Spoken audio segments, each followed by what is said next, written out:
নজিপুর পৌর পার্ক থেকে আমি শুভেচ্ছা বার্তা জানাচ্ছি সায়েম আহমেদ সোহেল। গেটের সামনে দুইটি মূর্তি ছিল, আর এই মূর্তি দুইটি 1971 সালে যুদ্ধের সময় ভেঙে ফেলা হয়। নজিপুর পৌর পার্ক এমন একটি পার্ক যেখানে মানুষ সহ গরু ছাগল সবাই ঘুরতে আসে, তাই আমিও এসেছি। অনেকদিন পর আসলাম এই পার্কে। নজিপুর পৌর পার্কের এই জায়গাটিতে অনেক কটি দোকান ছিল, এখন সেই দোকানও নেই।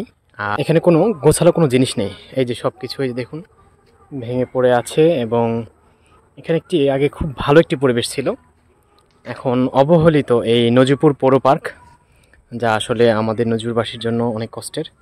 কারণ এখানে দর্শনার্থীরা এসে কিছু সময় কাটাতো, আর সেই বিনোদনের জায়গাটি এখন প্রায় ধ্বংসের পথে।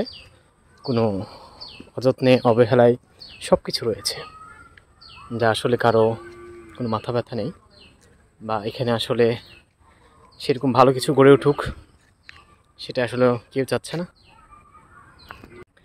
নজিপুর পৌর পার্কে অনেকদিন পর আসলাম, আর এসে দেখলাম জনশূন্য এই পার্কটি। আগে বিকাল হলেই যেন এই পার্কে অনেক লোকজন আসতো, আর এখন তেমন কোনো লোকজন নেই। নিরিবিলি নিস্তব্ধ যেন হয়ে আছে এই পার্কটি।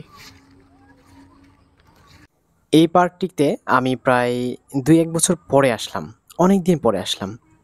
কারণ এই পার্কে আর আসতে ভালো লাগে না, কারণ আগের মতো এখানে আর ফিল পাওয়া যায় না। আগে খুব সুন্দর পরিবেশ ছিল, এখানে অনেক দোকানপাট ছিল, খুবই ভালো লাগতো আসতে। নজিপুর পৌর পার্ক দেখা শেষ। এখন আমি আমাদের পাশে যে আত্রাই নদী, এই নদীটি উপভোগ করব এবং আপনাদের দেখাবো। চলুন ধরো, দেখুন আমি এখন আত্রাই নদীতে চলে এসেছি, আর এখানকার পরিবেশটা অনেক সুন্দর। এই যে আত্রাই নদী, আত্রাই নদীতে মোটামুটি পানি রয়েছে এখন।